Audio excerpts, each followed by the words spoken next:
I sold my family land in Jamaica to pay for my daughter's entire wedding. The same land where my grandmother grew sugarcane, where my mother raised chickens, where I taught my children to climb mango trees. I sold it all. For a daughter who seated me behind the kitchen trash cans at her own wedding. But what happened next, what I discovered that day, would change everything between us forever. If you're watching this story, please let me know in the comments below what country you're watching from. I'd love to see how far this reaches across the world. My name is Sarah, I'm 75 years old, and this is the story of how I learned that sometimes the greatest gifts come wrapped in the most painful packages. It all started 3 months before the wedding. I was sitting on my veranda in Kingston, watching the sun paint the blue mountains gold, when my phone rang. The caller ID showed Michelle, my only daughter, my baby girl who had moved to New York 15 years ago chasing what she called better opportunities. "Mama," her voice crackled through the international connection. "I have wonderful news. David proposed." David. I'd met him twice during my visits to New York. A successful lawyer, well-dressed, well-spoken, but something about his eyes. They were cold, like marbles. But Michelle was glowing every time she looked at him, so I kept my concerns to myself. "That's wonderful, sweetheart," I said, settling deeper into my rocking chair. "When's the wedding?" "June 15th, Mama. And I want you to know, David's family is very traditional, very proper. The wedding will be at the Waldorf Astoria in Manhattan. It's going to be expensive." I could hear the hesitation in her voice, the way she drew out that last word like it tasted bitter. "How expensive, Michelle?" Silence stretched between us, filled only by the sound of my neighbor's rooster crowing in the distance. $80,000, Mama. American. My rocking chair stopped moving. 80,000 American dollars. I did the math quickly in my head. That was more than 2 million Jamaican dollars. More money than I'd seen in my entire lifetime. "Michelle, baby, that's a lot of money. Are you sure?" "Mama, please," she interrupted, and I heard tears in her voice. "David's family. They're judging me already. They think I'm just some island girl who trapped their son. This wedding, it's my chance to prove I belong in their world. That I'm worthy of their son." My heart broke hearing my daughter talk about herself that way. Michelle was brilliant. She'd graduated summa cum laude from Columbia, worked her way up to senior marketing director at a major firm. But here she was, doubting her worth because some fancy New York family made her feel small. What about David's family? Can't they help with the costs? They're paying for the rehearsal dinner and the honeymoon. But the wedding itself? "Mama, I've already put down 20,000 of my savings. I need 60,000 more, and I don't have it. The bank won't give me a loan that size." I looked out at my property. 5 acres of prime Kingston land that had been in our family for 4 generations. The same land where my grandmother had built her first house with her own hands after slavery ended. Where my mother had raised 6 children during the hardest times. Where I'd raised Michelle and her brother Marcus before he passed in that car accident 10 years ago. "Mama, are you still there?" "I'm here, baby. I'm here." That night I couldn't sleep. I walked the property in the moonlight, touching the old breadfruit tree where Michelle used to swing, the spot where Marcus had built his first treehouse, the kitchen garden where my mother had taught me to grow callaloo and Scotch bonnet peppers. By morning I'd made my decision. I called the real estate agent that very day. "Miss Thompson, I want to sell my property." "Miss Sarah, are you sure? Land prices are rising." "You could wait." "I'm sure. I need the money quickly." Took 6 weeks to finalize everything. 6 weeks of paperwork, inspections, and watching strangers walk through my home pointing at things that needed updating. The final sale price was 68,000 American dollars. Enough to cover the rest of Michelle's wedding costs. When I called to tell her, she cried. Really cried. "Mama, I can't let you do this. That land is your legacy, your security." "My legacy is you, Michelle. My security is knowing my daughter is happy. This is what I want to do." "But where will you live?" "I'll find a small apartment in town. Maybe closer to the market, closer to church." "It'll be fine, sweetheart." What I didn't tell her was that the small apartment I'd found was actually a single room above Miss Johnson's shop, with a shared bathroom down the hall and no kitchen. What I didn't tell her was that I'd have to walk 20 minutes to the nearest grocery store, or that the walls were so thin I could hear every conversation in the neighboring rooms. I sent the money the next day. 2 weeks later, Michelle called again. "Mama, I found your plane ticket online. You're flying economy with 2 layovers. That's 16 hours of travel time. Let me upgrade you to business class." "No, baby. You save that money for your new life. I'll be fine." But I wasn't fine. The flight was a nightmare. The first layover in Miami was delayed 4 hours. My arthritic knees were screaming by the time I reached New York, and I hadn't slept in 36 hours. But I was there for my daughter's wedding, and that's all that mattered. Michelle picked me up at JFK, and for a moment, seeing her bright smile, everything felt worth it. She looked beautiful. Her hair was styled in an elegant updo, her nails perfectly manicured. She was wearing a dress that probably cost more than my monthly rent. "Mama, you look tired. Are you okay?" "I'm fine, sweetheart. Just excited for tomorrow." She drove me to a small hotel in Queens. Not Manhattan, where the wedding would be, but Queens, which she explained was more affordable but still close. The room was clean but tiny, with a view of a parking lot. I didn't complain. "The wedding starts at 4 p.m. tomorrow," she said. "I'll send a car for you at 2:30. The driver will have your dress." I picked it out myself. After she left, I sat on the edge of the bed and looked at my reflection in the mirror. 75 years old in a strange city, in a room that smelled like industrial cleaning supplies. But tomorrow, I'd watch my daughter marry the man she loved. Tomorrow would make it all worthwhile. The next morning I woke up early and walked around the neighborhood, trying to stretch my legs and see a bit of New York. The streets were busy, people rushing everywhere, yellow taxis honking constantly. It was overwhelming but also exciting. This was Michelle's world now. The car arrived exactly at 2:30. A black sedan with tinted windows. The driver handed me a garment bag without a word. Inside was a dress. A navy blue dress that looked like something designed for a funeral director. It was the right size, but it was plain. Really plain. The kind of dress you'd wear to disappear into the background. But I put it on anyway. Michelle had chosen it, and I trusted her judgment. The Waldorf Astoria was everything I'd imagined and more. Crystal chandeliers, marble floors, fresh flowers everywhere. As we pulled up to the entrance, I saw other guests arriving. Women in elegant gowns and men in expensive suits, all looking like they belonged in a magazine. The driver dropped me at the entrance and drove away without helping me with my small purse. I walked through the massive lobby, feeling very small and very out of place. A young woman in a black suit approached me. "Are you here for the Williams-Rodriguez wedding?" "Yes, I'm Sarah Thompson, Michelle's mother." She consulted her clipboard. "Oh yes, Mrs. Thompson. Right this way." She led me through a maze of corridors, past the main ballroom where I could see staff setting up elegant tables with white linens and gold accents. The flowers were stunning. White roses and peonies with touches of gold ribbon. It was like a fairy tale. But we walked past all of that beauty. We kept walking, through service corridors with fluorescent lighting and concrete floors.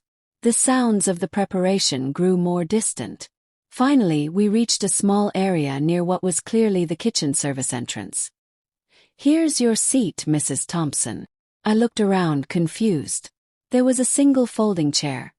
Not one of the elegant gold chairs I'd seen in the main ballroom, but a basic metal folding chair, positioned behind 2 large trash cans. Industrial trash cans with wheels, the kind used in commercial kitchens. "I'm sorry, I think there's been a mistake. I'm the mother of the bride." The young woman checked her clipboard again. "Sarah Thompson, seat K1. This is correct. But I'm behind the trash cans. I won't be able to see the ceremony." "I'm sorry, ma'am. This is where you've been assigned. The ceremony will begin in 30 minutes. She walked away, leaving me standing there in disbelief.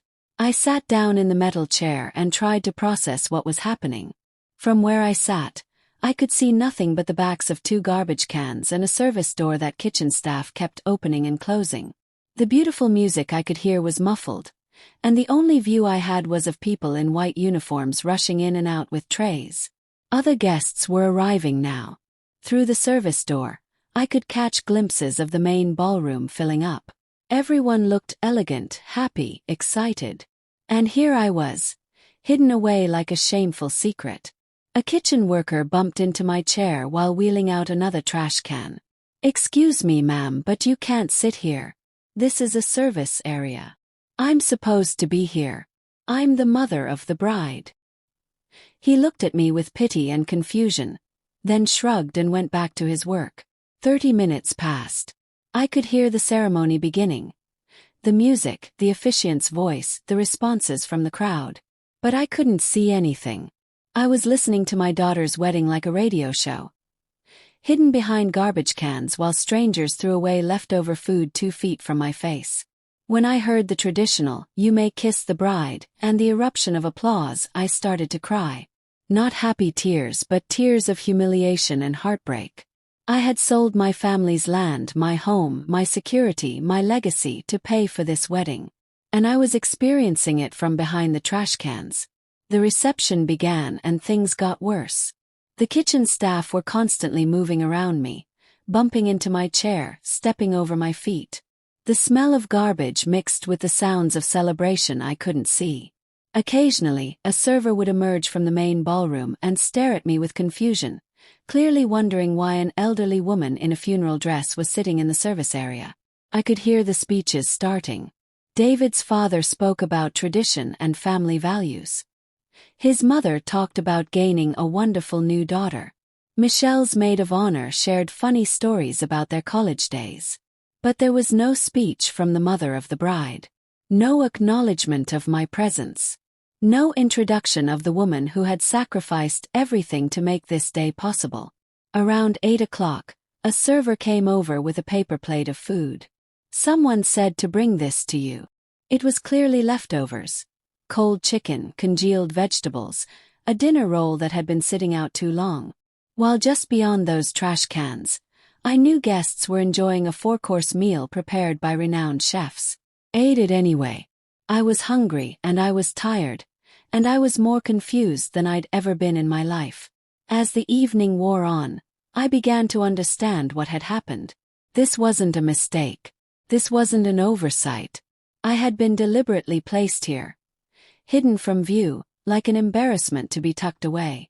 The daughter I had raised, the daughter I had sacrificed everything for, was ashamed of me. Ashamed of her Jamaican mother with her island accent and her simple ways. Ashamed of the woman who had sold her ancestral land to pay for this fairy tale wedding. Around 10 o'clock, as the reception was winding down, Michelle finally appeared. She looked radiant in her wedding dress, but when she saw me, her face fell. "Mama, I've been looking for you everywhere. Why are you back here?" "This is where they told me to sit." "Who told you to sit here?" "The coordinator." She said this was my assigned seat. Michelle's face went through a series of emotions: confusion, realization, and then something that looked like guilt.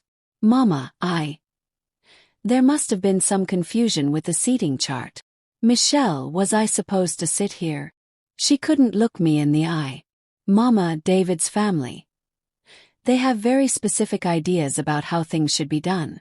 They thought it might be better if you weren't too visible during the ceremony." The words hit me like a physical blow. "You were embarrassed by me." "No, Mama, it's not that simple. You took my money to pay for this wedding, and then you hid me because you were embarrassed by your own mother." "Mama, please let me explain." "Explain what?" "That you're ashamed of where you came from. That you're ashamed of the woman who raised you, who sacrificed everything for you." Tears were streaming down her face now, smearing her perfect makeup. "It's not like that, Mama. David's family, they're very traditional, very proper. They wouldn't understand." "Understand what?" That your mother is a proud Jamaican woman who worked her entire life to give you opportunities. That she sold her family's land to pay for your wedding because she loves you. Mama, I never asked you to sell the land. You didn't have to ask. That's what mothers do. We sacrifice for our children. But I never thought my own daughter would be ashamed of me. I stood up from that metal folding chair, my knees protesting after hours of sitting in the uncomfortable position. I'm going back to my hotel. Mama, please, let's talk about this tomorrow. When things are calmer. There's nothing to talk about, Michelle. You made your choice. You chose them over me. You chose their approval over your own mother's dignity. I walked away from her, through those service corridors, past the main ballroom where the last guests were finishing their dessert and coffee. Nobody noticed me leaving. Nobody had noticed me all evening. Back at the hotel, I sat on the edge of the bed and really cried for the first time all day. Not just tears of hurt but tears of loss. I had lost my home, my security, my dignity, and most painfully my daughter. The Michelle I had raised, the girl who used to hold my hand during thunderstorms and beg me to tell her stories about her grandmother, was gone.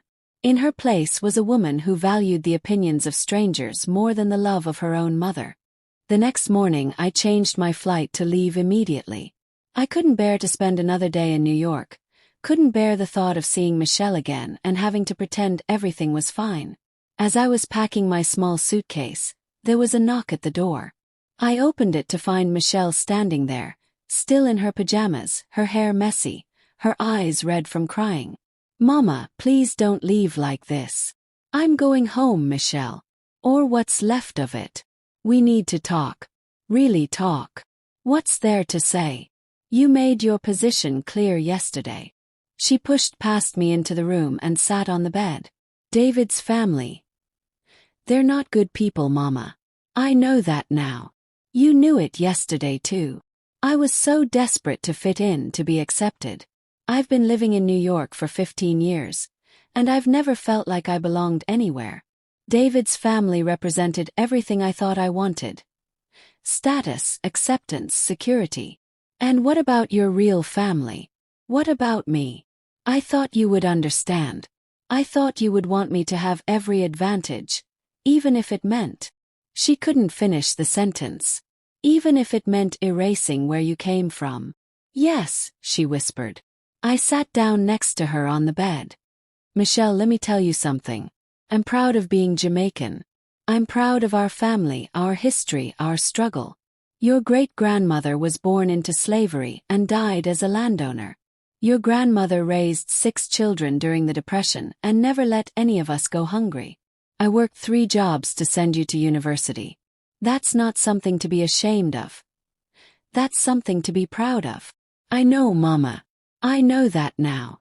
Do you? Or are you just saying that because you feel guilty? She was quiet for a long moment. Last night after you left, David's mother cornered me. She said she was glad my island mother hadn't been more visible during the ceremony. She said it might have been awkward for their friends to see. What was I really coming from? And what did you say? I didn't say anything. I just stood there and let her talk about my mother like you were something to be ashamed of. And in that moment I realized what I had become. I had become someone who would let strangers insult the woman who sacrificed everything for me. Michelle. No, Mama, let me finish. I realized that in trying so hard to fit into their world, I had lost myself completely. I had become someone I didn't recognize. Someone who would hide her own mother behind trash cans because she was worried about what other people might think. So what are you going to do about it? I don't know. David and we had a huge fight after the reception. He said I was being dramatic, that his family was just trying to help me fit in. He couldn't understand why I was so upset about the seating arrangement. And what did you tell him? I told him that my mother sold her family's land to pay for our wedding, and he had her sitting behind garbage cans. I told him that was unacceptable, that I was unacceptable if I allowed it to happen. Good. He said I was being oversensitive, that I should be grateful his family accepted me at all. He said if I couldn't adjust to their way of doing things, Maybe we had made a mistake. I reached over and took her hand. And what do you think? I think maybe we did make a mistake. I think I've been so focused on what I thought I wanted that I forgot what I actually needed. What do you need, Michelle?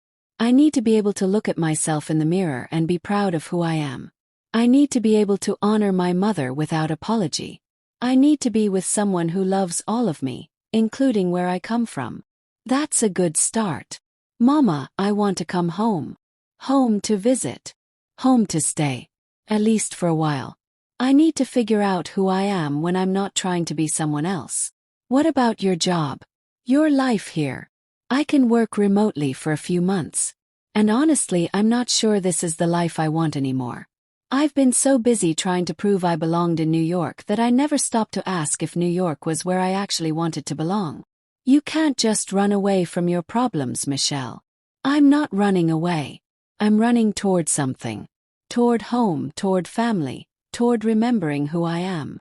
We sat in silence for a few minutes, holding hands like we used to when she was small. Mama, I can't undo what happened yesterday. I can't take back the fact that I let you be treated that way. But I can promise you that nothing like that will ever happen again. What about David? I don't know. He's my husband now, but I'm not sure he's the man I thought he was. Or maybe I'm not the woman he thought he was marrying. Either way, we have some serious talking to do. And if he can't accept who you really are, then I'll know I made the right choice in coming home. 3 months later, Michelle did come home. She left David. The marriage was annulled after she discovered he had been having an affair with a colleague for months, and moved back to Jamaica.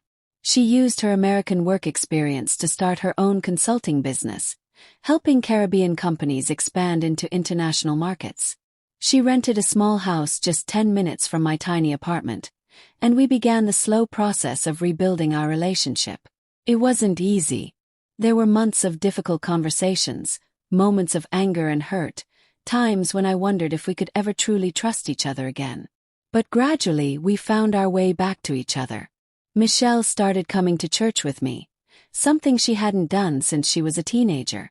She learned to cook the traditional dishes our family had always made, recipes she had dismissed as too ethnic during her years in New York.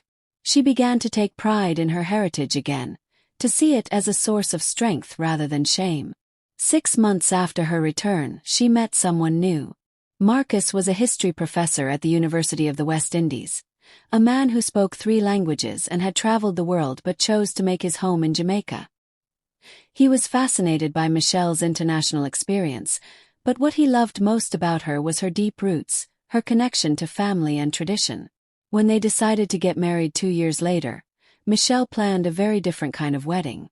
It was held at our old family church, the same church where I had been baptized, where my mother had been married, where we had held Marcus's funeral. The decorations were simple but beautiful.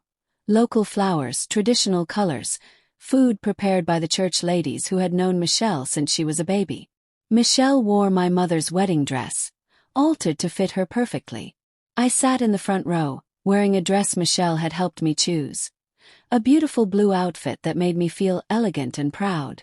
During the ceremony, Michelle looked directly at me and smiled, and I saw in her eyes the daughter I had raised, the girl who had come home to herself. In her speech at the reception, Michelle said, "I want to thank my mother, who taught me that love isn't about what you can get from someone, but what you're willing to give. Who showed me that family isn't about perfection, but about standing by each other through imperfection. Who sacrificed everything to give me opportunities, and who loved me enough to let me find my own way home." Today, Michelle and Marcus live in a house they built on a piece of land just outside Kingston. They have 2 children, a daughter they named after my mother, and a son they named after Michelle's brother. The children call me Grandma Sarah, and they love to hear stories about their great-great-grandmother who was born into slavery and died as a landowner. Michelle often tells them about the time she forgot who she was and had to find her way back home. She tells them about the importance of knowing where you come from, of honoring your family and your heritage, of never being ashamed of the people who love you. As for me, I live in a small house now. Not as grand as the family land, but comfortable and filled with the laughter of my grandchildren. Michelle insisted on buying it for me, saying it was the least she could do after what I had sacrificed for her. But I don't think of it as a sacrifice anymore. I think of it as an investment in love, in family, in the hope that sometimes people can find their way back to what matters most. The land is gone, but the legacy continues. My grandchildren will grow up knowing their history, knowing their worth, knowing that they come from a line of strong women who never forgot where they came from. And that, I think, is worth more than any piece of land could ever be. Sometimes the greatest gifts really do come wrapped in the most painful packages. My daughter had to lose herself completely before she could find her way back to who she was meant to be. I had to lose my home before I could understand that home isn't a place. It's the people who love you, who stand by you, who never give up on you even when you give up on yourself. The wedding behind the trash cans was the worst day of my life. But it was also the day that led to the best days of my life. The days when my daughter came home, when she remembered who she was, when she chose love over status and family over strangers' approval. That's a trade I would make again, every single time.